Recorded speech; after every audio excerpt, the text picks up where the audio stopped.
Hello, it's Renee, the Practical Shaman here. I'm going to do a Windwalker's Wisdom Oracle reading for today. I'm going to start with a whistle. These new whistles just arrived from the artisans at Teotihuacan, and they're fun. You want to hear it? It's the roar of the jaguar.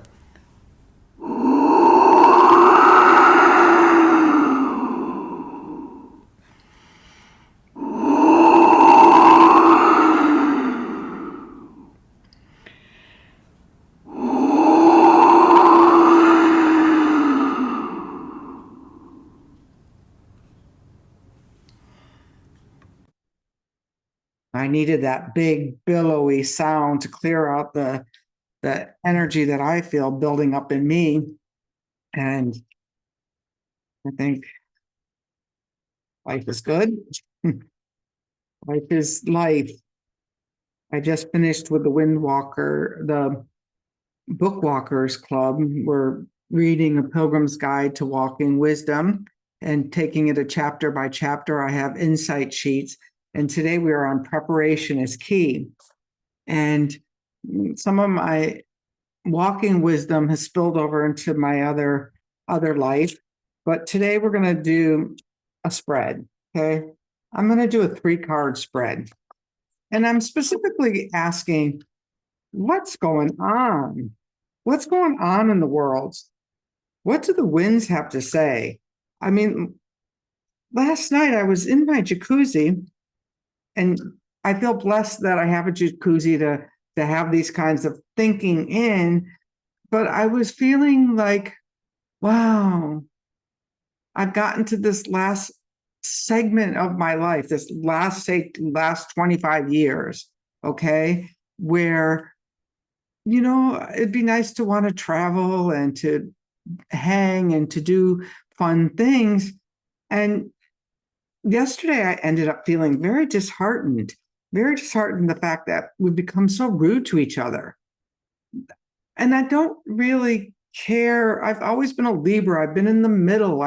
Politics aren't my big thing, but what's really been on my heart and mind is how it is that we're choosing to disagree with each other, how blatant our disrespect for each other is, and how awful we're treating one another. And this doesn't fare well with me. I almost said this doesn't end well, but I'm hopeful, and I'm really hoping that these winds can give us some insight into that. So I'm going to pull 3 cards for the past, the present, and the future. Well, this is very interesting. So the 3 cards that I pulled are the Simoon, the Shapeshifter, the Headwind, the obstacles, and Amaomao, the ancestors. So, that reminds me, and it reminds me this. I'm going to start with the future wind. So, the year before COVID struck us inside, put us inside, and I don't really care what you believe about COVID or whatever, because I have my own opinions and things about it. But a year before it happened, I had this dream. I had this dream that I thought I was going to be writing this sci-fi story about this little boy who was stuck inside at his computer, and anytime he had to go out, he had to have this bubble head on. Well, I don't want to end the story, but I do want to come back to that story. So stick with me, and I'll get to how that story reveals itself in this reading for me today. But the Simoon, the Shapeshifter wind, shift forms, reveal hidden truth. Now, yes, if you think about a Simoon in the desert, when the Simoon strikes, it can actually move mounds of dirt, and it could change the whole landscape of the desert. Now, I do believe that lots has been hidden from us, and that that some of the stuff that's coming out now is because of things that we've, let ourselves to just walk blindly like sheep down the path to this place where we are. I'm not blaming one side or the other, because we've all been complicit in this for years and years and years. And yes, things are shifting form, and I know that some of my more Republican leaning friends think that we've been a little bit too liberal for too long. And so is that wind shifting far over to the other side? And does that have to shift that far so we create a new path in the desert to come back in the middle? Perhaps. But my concern is how we treat each other in the midst of all of this. The Simoon, the shapeshifter of scorching wind, burns away stagnation and ignites change. This ancient desert wind, formed from Jordan, known for its fierce hot gusts, predates humanity, symbolizing primal forces of renewal and purification, a smokeless fire. Simoon carries mysterious sounds, siren-like songs, invisible voices, and the rhythmic pounding of drums that echoes through the sand. As it moves across the arid landscape, it reshapes the desert, embodying nature's intense power to cleanse and transform. When Simoon stirs in your life, it invites you to embrace the heat of change. Shed what no longer serves you and face challenges with courage, trusting the elemental forces to guide your transformation, both within and without. Now, there's a lot of outside transformation going on in my own personal life, and a lot of inside transformation as I think about that, like how I want to live and how I want to show up in the world, how I want to be of service. I noticed for months and months and months, I said nothing, because every time I would speak up, I would get so slammed down by the opposing forces, the opposing winds, that I said nothing. And I realized yesterday that saying nothing was a new way of being complicit, that it's okay to treat other people with disrespect. So I'm not going to talk politics. I'm going to talk about how we treat our neighbors. So perhaps this was the headwind, the obstacle that was put in front of me that said, okay, enough is enough. You just can't sit in your jacuzzi for the next 25 years and pretend like that the winds of change aren't blowing around you, but use these headwinds, use this force of energy to take off, to lift off, to be a voice of reason and compassion for people.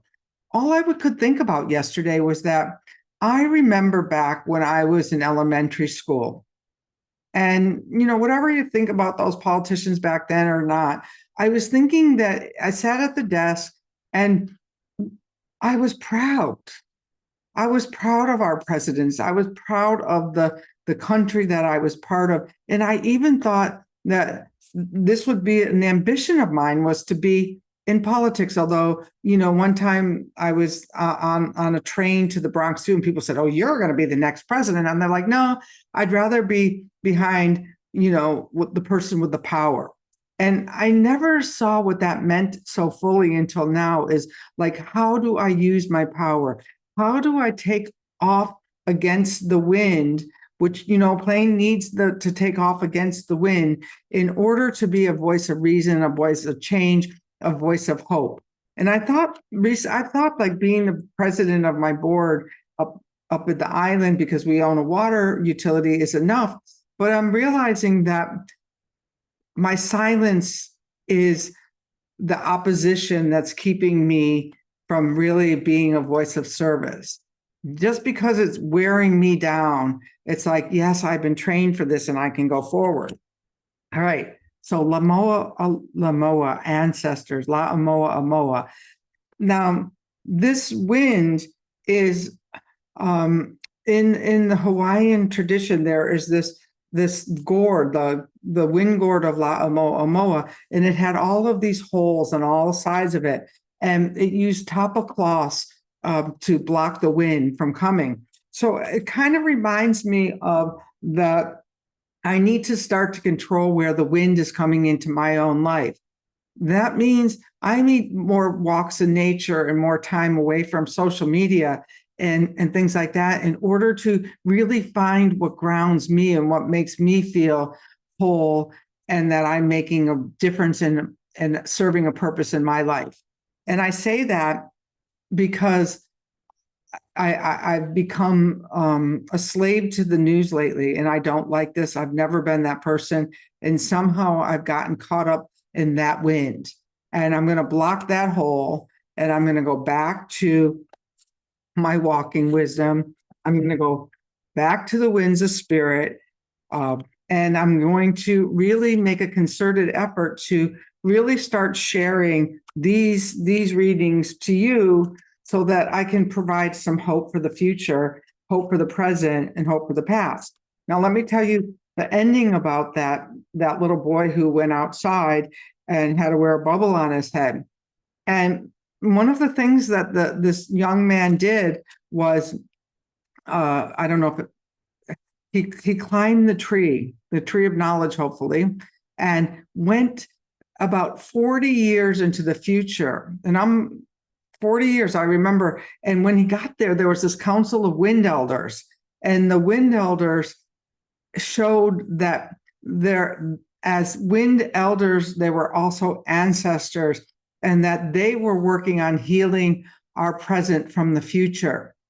So I'm going to hold that vision today that there's ancestors, and maybe I'm there, maybe, my people who have come before me who have already passed on are those ancestors, but that they're holding space for our healing now. And so maybe we can tap into that.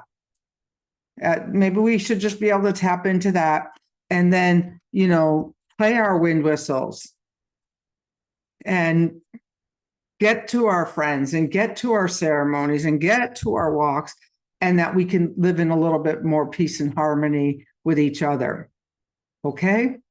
I'm Renee, the Practical Shaman, coming to you with this week Windwalker Wisdom Reading.